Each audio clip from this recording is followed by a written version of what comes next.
from the writ issued by a Supreme Court and the writ issued by a High Court also. तो enforcement of fundamental rights, power to issue writs, तो मैंने आपको previous classes में भी बताया था कि फंडामेंटल राइट्स को प्रोटेक्ट करने के लिए जो आपके सुप्रीम कोर्ट होते हैं वो भी रीट इशू करते हैं और हाई कोर्ट के भी पास पावर है रीट इशू करने की. All the high court are empowered to issue writs. Writ क्या होता है? Writ is an order to perform a judicial authority seeking a person to perform some act or refrain from performing an act. वो वैसे act को मतलब करने की मनाही होती है जो कि आपके फंडामेंटल राइट्स को वायलेट करते हो. The writ that are issued here habeas corpus, mandamus, prohibition, quo warranto and certiorari. These reits are greatly instrument in a protection of fundamental rights to the citizen. The nature and scope of these reits have been explained in the previous chapter which deals with the jurisdictions of Supreme Court. पांचों type के रीट्स के बारे में हम लोगों ने देख लिया. मैंडामस, हेबस कॉर्पस किसी पर्सनल सिटीजनशिप के फंडामेंटल राइट्स को सेव करने के लिए है. इसमें कुछ डाउट है आपको रीट्स के बारे में?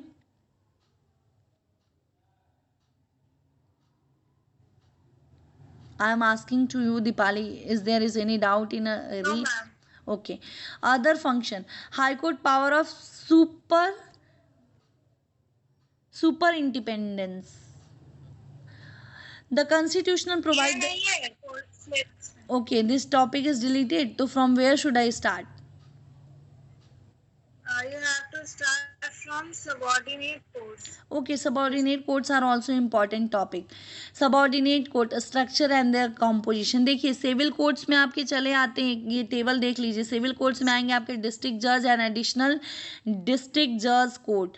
उसके नीचे आएंगे कोर्ट ऑफ सिविल जज. उसके नीचे रैंक होगी म्युनिसिपल कोर्ट और कोर्ट ऑफ सब जजेज और उसके नीचे कोर्ट्स ऑफ स्मॉल कॉजेज. फिर क्रिमिनल कोर्ट में आएगा सेशनल जज और एडिशनल सेशनल जज कोर्ट. चीफ मेट्रोपॉलिटन मजिस्ट्रेट, ये टर्म यूज भी हुआ इस चैप्टर में.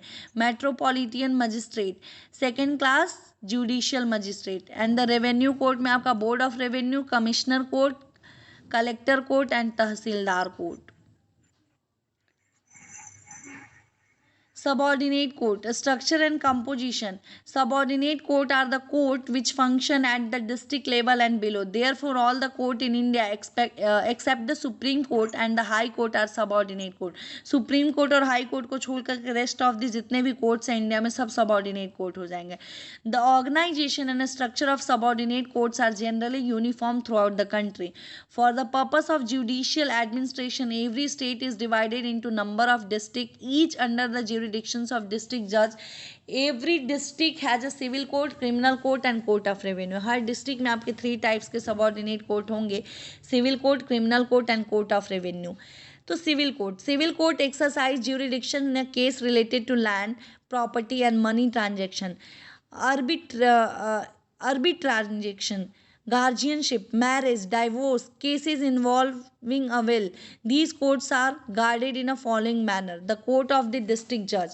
In the principal or highest court of the district, it decide both civil and criminal cases. इसके अंदर दोनों टाइप्स के डिसीजन लिए जा सकते हैं because it's a senior most court in a particular district. When a judge decides civil cases, he is called the district judge, and when he decides criminal cases, he is called session judge. आपने ये topic पूछा भी था कि ma'am session जज क्या है. तो जब भी क्रिमिनल टाइप के केसेस के जब डिसीजन जजेस देते हैं तो this is that post is considered as a session जज. इन सम डिस्ट्रिक्ट एडिशनल जजेस are appointment by the governor in कंसल्टेंस with the chief justice of high court and the concern state. अगर ऐसा लगता है कि वहाँ पे एडिशनल जजेस की रिक्वायरमेंट है तो आपके CJI of that high court से पूछ करके, chief justice of high court से पूछ करके वहाँ पे एडिशनल जजेस की अपॉइंटमेंट की जाती है. In order to be a district जज और एन एडिशनल जज और जज, a person should be an advocate of 7 year standing or an official in a judicial service in union and state public service commission. Usually the district judge also act as a deputy commissioner or district collector.